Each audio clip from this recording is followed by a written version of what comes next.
BGB BSF পতাকা বৈঠকের পর দুই বাংলাদেশিকে হস্তান্তর, সীমান্তে উত্তেজনা। ঝিনাইদহের মহেশপুর সীমান্তে বর্ডার গার্ড বাংলাদেশ ও ভারতীয় সীমান্তরক্ষী বাহিনী বিএসএফ এর মধ্যে কোম্পানি কমান্ডার পর্যায়ে পতাকা বৈঠক অনুষ্ঠিত হয়েছে। বৈঠকের পর বিএসএফ দুই বাংলাদেশি নারীকে বিজিবির হাতে হস্তান্তর করেছে। বিজিবি জানায়, বিকেলে মহেশপুর সীমান্তের বাঘাডাঙ্গা বিওপি পোস্টে ওই পতাকা বৈঠক অনুষ্ঠিত হয়।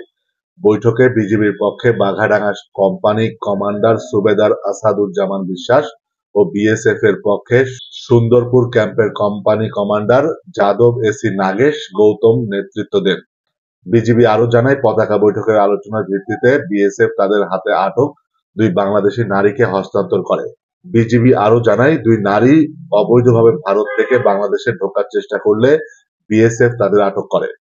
আটককৃতরা হলেন বরিশালের উজিরপুর উপজেলার দক্ষিণ মোড়াকাঠি গ্রামের নুরু হালদারের মেয়ে জরিনা বেগম ও নড়াইলের কালিয়া উপজেলার চাঁদপুর গ্রামের সিরাজ ফকিরের মেয়ে শিউলি খাতুন।